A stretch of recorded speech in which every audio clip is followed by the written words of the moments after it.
So the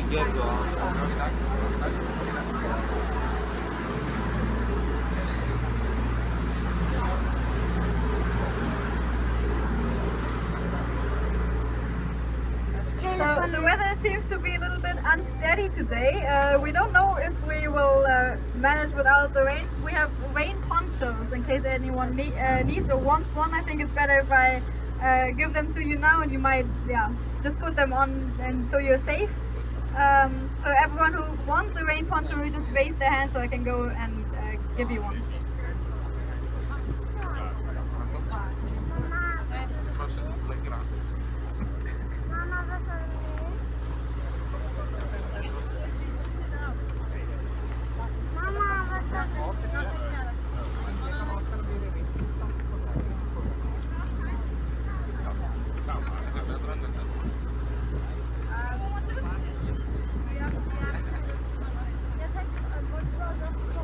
While Hannah giving you rain ponchos, I can guide so you don't miss all the super important information you need to get about the harbor here in Malmö. Well, as you can see, there's not much traffic going on out here today. This is, of course, a new thing for Malmö. Because in the old days, this was actually one of the most busiest harbor in the whole country. We used to have a lot of ferry line traffics here from all the way back from the 1500s. Ja, det är ju så här att vi har ju haft färjetrafik från Malmö ända från 1500-talet över till Köpenhamn. Men när bron byggdes år 2000 så tog det inte lång tid förrän båtarna la ner. Och det var ju tråkigt, för den gamla tiden med båtarna var ju en tid som Malmö identifierar sig med. När man kunde ta båten till Danmark, det var ju... Vi kommer att bygga en ny hamn här i Malmö i Köpenhamn. Och det ska hända här, där bakom är det ni har sett. Så det ska bli lite boende, men också kontorsområde och sådana grejer. Just behind me you see the turning torso, which is one of Malmö's, or like the highest building in Malmö and also the highest building in the whole of Sweden. It has 190.4 meters, reaches 190.4 meters, and it's supposed to look like a turned human torso that's turning itself up 90 degrees from the ground. Other people rather say it looks like a bunch of toilet rolls that have been stapled upon each other. So I guess it's up to each city, but also outside the city. And as we had to close down due to globalization and especially the oil crisis in the 1980s, we also decided to sell the crane to South Korea. The crane got shipped away from the harbor. It was so sad.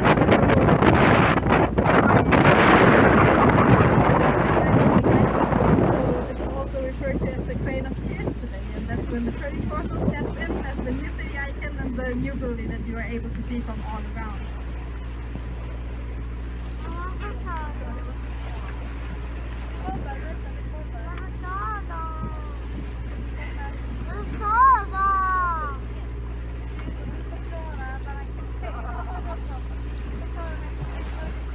But if you thought that turning torso was our first skyscraper, then you couldn't be more mistaken. The first one you actually see over here in the corner being the white with the yellow building with, det visar ganska bra hur det skiljer sig mellan de två länderna.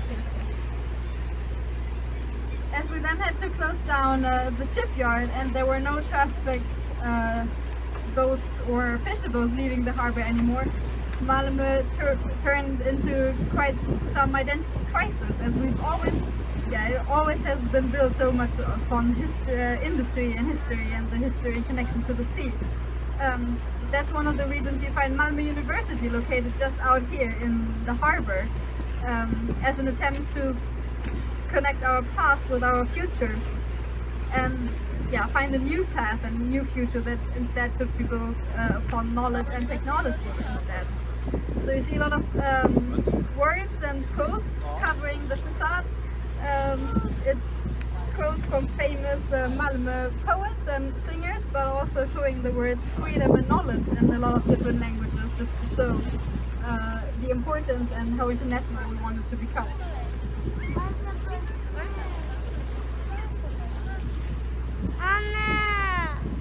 You see some pieces of art over here, some colorful clay. We don't really know what the meaning is, or we checked and there is not really a meaning behind. And another one over here on the other side, being that circle that also doesn't really have. Um, Out. It's a hole. It's called look in, look out. You look in the hole and you look out. Watch your head. ja, auf der rechten Seite. Und als 1910 gebaut wurde, konnte man tatsächlich den ganzen Hafen von oben ja, überschauen.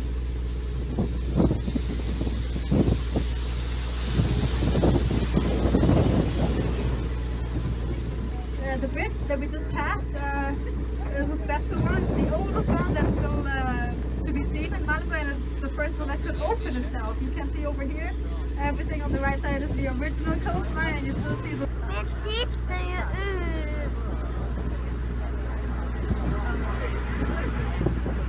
So the last bridge that we just passed is a little bit of a special bridge, because if you walk upon it in the night or in the evenings, it sort of sinks back to you, which is a quite nice location for a bridge like that, as you find in your concert house. Just referred to as the city of parks in Sweden, and you see two of them over here on our tour, being the King's Park on the left side and the Castle Park over on the right side.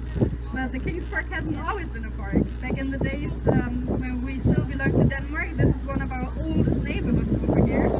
But as the Swedes took over, we were afraid that riots might occur in the area. So we now have the coast to relocate the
cutlery production, and that's what you would find out here in David's Hall.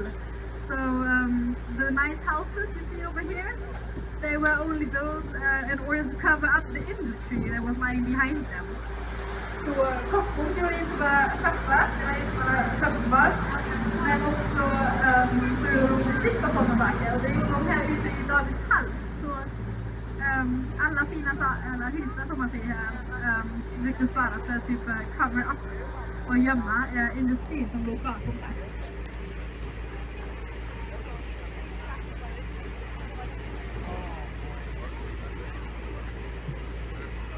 Back in the days, Malmö also was surrounded by city walls. I think we'll be fine and we'll be able to cross it, but it's really narrow and really tight. So make sure to really watch your head this time. It might be that you need to scoot a little bit from your seat. Yeah, just so that no one gets hurt. Mind for a little bit of extra caution this time.